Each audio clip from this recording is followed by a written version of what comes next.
The movie opens with a young woman named Emma taking her 72-year-old step-grandmother Anne to the doctor.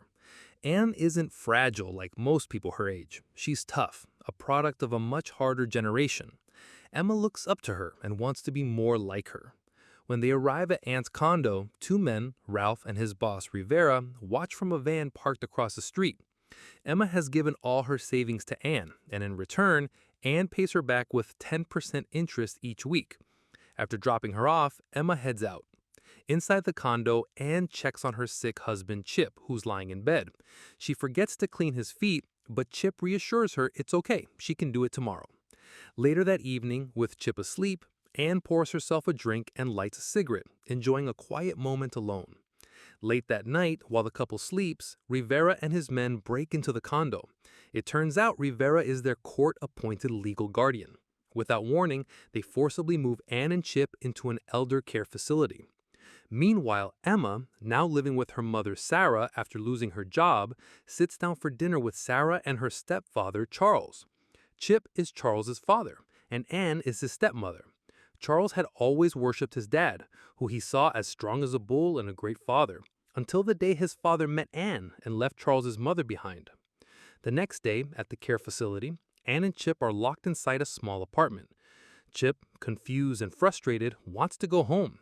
He believes there's been some kind of mistake. But Anne doesn't think so. Something feels deliberate, and she calmly assures him that she'll get it sorted out. Later, Anne manages to slip out of the apartment and sneaks down the emergency stairs. Outside, she meets an elderly man named Joseph, who's tending the garden. He warns her that the staff doesn't like residents wandering around and advises her to listen to her guardian and stay in line. Anne borrows Joseph's phone and makes a call to someone named Jack. When she returns to her apartment, Chip is gone. A week passes. Emma visits Anne's condo and is shocked to see a for sale sign outside. When she goes in, the place is completely empty. A man inside tells her to leave. Back at the facility, Rivera returns Chip to the apartment. He explains that all new residents are locked in for the first month, after which their doors are unlocked.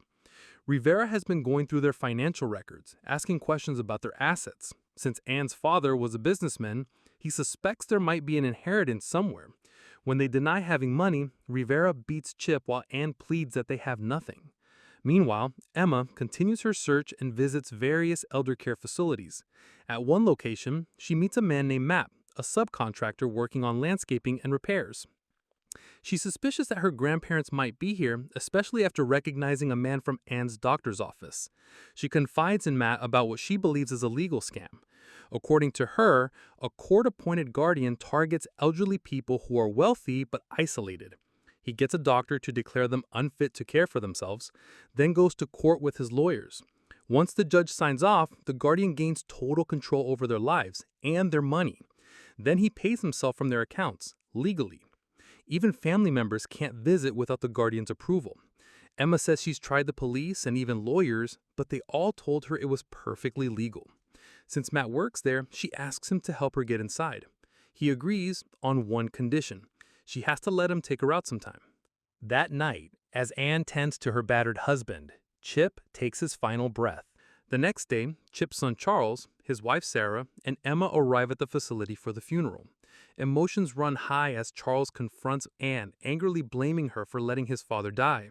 He says he spent the past month working with lawyers trying to get both Chip and Anne out of the facility. But he doesn't believe a word of her story, accusing her of being nothing more than a drunk. According to the doctor, Chip had simply fallen out of his chair, and none of it would have happened if Anne hadn't been sober. Even her own parents have their doubts, but Emma still believes her. After the funeral, Anne returns to her apartment and breaks down in tears. Now that the apartment door is no longer locked, Anne meets a stranger from Texas who introduces himself as Jack's son. When Jack's gone, he's come to take his father's place. That night, the stranger visits Anne's condo while Ralph watches from a car parked outside. Inside, the place has already been ransacked by Rivera's men, who tore it apart searching for the rumored money. As the stranger leaves, Ralph begins to follow him, but the stranger leads him into an underground parking garage and turns the tables, ambushing Ralph and stabbing him in the hand. The next day, Anne meets the stranger again. He gives her a phone and updates her on what happened. She hands him another assignment, and after he leaves, Anne runs into Joseph. He warns her not to use the main entrance. Someone is watching. When Anne returns to her apartment, she finds Emma already waiting for her. Emma, with help from her new friend Matt, managed to sneak in. She brings a piece of an old drawing she found on Anne's fridge. Emma reveals that the doctor had been involved in the scheme all along. He signed paperwork declaring Anne mentally unfit, which Rivera then used in court to gain control over her and Chip. Emma promises that she's going to help Anne escape. She knows a judge who might be willing to listen. But Anne brushes off the offer, saying she doesn't need help. Emma insists, refusing to give up on her. Before Emma leaves, Anne hugs her tightly and assures her that her money is safe. That night, Anne visits Joseph's apartment. As they sit and talk, Anne opens up about her past. She tells him she grew up in West Texas, and when she was a kid, she was kidnapped. Her father had made a lot of enemies, and to send him a message, the kidnappers beat her every day for weeks. When they were done, they dumped her near death on the side of the road. Everyone was shocked when she survived. Meanwhile, Matt takes Emma to the facility's indoor pool for a quiet date. After swimming, while sitting poolside, Emma shares her plan. She wants to take everything to a judge named Roy, someone she used to work for. She had to leave the job because he kept making inappropriate advances. She also admits that she suspects Anne might actually have the missing money. The two kiss, and by the end of the night, they sleep together. The next morning, Emma admits how much she hates the idea of going back to Judge Roy. Matt, concerned for her safety, gives her a handgun, just in case. Later, at Roy's office, Emma tells him everything. She wants Rivera held accountable and demands that he write a check to Anne for the money he took when he sold her condo. Roy agrees to help, but on one condition. Emma has to come back and work for him again. Reluctantly, she agrees. After leaving the judge's office, Emma notices someone following her. Thinking he might be some creep, she quickly doubles back and catches him off guard, holding him at gunpoint. But the man calmly explains that he was sent by Anne to protect her. Meanwhile, Ralph meets with Rivera after recovering from his injuries. He asks to get back to work, but Rivera tells him to take more time off. Emma confronts Rivera at his office, an appointment arranged by Judge Roy, and demands that he return what he stole. Rivera, completely unfazed, tells her it's nothing personal, it's just business. He then reveals that his employer, a powerful senator, holds stakes in nearly half of the elder care homes across the state. Emma doesn't back down. She warns Rivera not to mess with her family and tells her that her grandmother, Anne, has friends he doesn't know about. But Rivera remains unconvinced. According to his research, Anne has no allies. Back at the facility, Anne talks to Joseph about how deep Emma has gotten into the situation. She says her priority now is Emma's safety, even if it means walking away. But Joseph pleads with her to stay. He doesn't want to lose her. That night, in his office, Rivera sits alone and writes the check that Emma demanded. Outside, his driver is ambushed and killed by the stranger. Suspicious after hearing a noise, Rivera calls his driver but gets no response. Moments later, the stranger enters Rivera's office, but Rivera's already gone. The stranger finds the check on the desk and takes it. He brings the check to Anne and tells her that Emma succeeded. Anne is relieved and decides that she no longer needs the stranger's help. She thanks him and sends him home. Before he leaves, the man shares something personal. His father always spoke of her, and her own father never stopped hoping she'd return to take over the family business. Meanwhile, things take a dark turn at Charles's home. Two armed, masked men break in. When Emma arrived, she finds Charles and Sara already tied up. One of the masked men shoots Charles in front of her. He drags her into the kitchen and removes his mask. It's Ralph. The second man removes his too, revealing Matt. Ralph threatens to kill Sara next if Emma doesn't cooperate. Shaken but determined, Emma promises she'll get them the money.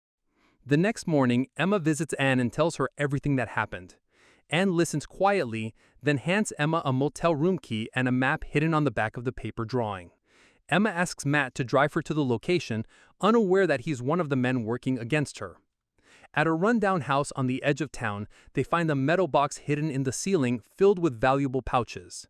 Matt hides most of them, leaving one, and says they should hand over just one for now and come back later for the rest. Before they can leave, Rivera and his men show up. The two are forced to kneel as they are tied up. Rivera coldly reveals that the attack on Charles wasn't his idea, It was someone acting without orders. Without warning, they execute Matt on the spot. Meanwhile, Joseph admits to Anne that Rivera had interrogated him. They suspected she still had the money and ordered him to report on anyone who visited her. Joseph says he cooperated only because he hoped that if the money was gone, maybe she'd finally stay with him. Later, as Anne prepares to leave the facility, Ralph and the staff walk into her room. She stabs the staff, but Ralph knocks her unconscious. When she wakes up, she's tied to a bed. Rivera cruelly tells her that Emma is dead and she's next. He injects her with a syringe, causing her to pass out again. She regains consciousness to Joseph shaking her awake. He reveals he knocked Rivera out and helped her escape. Anne arms herself with the pistol the stranger had left her earlier. Outside, she confronts Ralph and puts a bullet right between his eyes. Joseph brings Rivera out on a gurney and stuffs him into the trunk of their car. They drive back to the rundown house, retrieve the valuables Matt had hidden, and deliver justice. Anne shoots Rivera in both legs and leaves him bleeding in the dirt. Later, Anne reunites with Emma at the motel, alive and safe. Emotional, she tells Joseph to stay behind, saying he nearly cost her a granddaughter. Before leaving, she quietly leaves some of the valuables in his room as a parting gift. Anne and Emma drive off together, heading to Buffalo to start a new life, one that finally feels free. If you enjoyed this video, don't be shy to hit the like button, and if you disliked it, hit the dislike button twice, just to be sure. It would be best if you watched the whole movie. Thank you very much for watching. Please subscribe for more videos like this.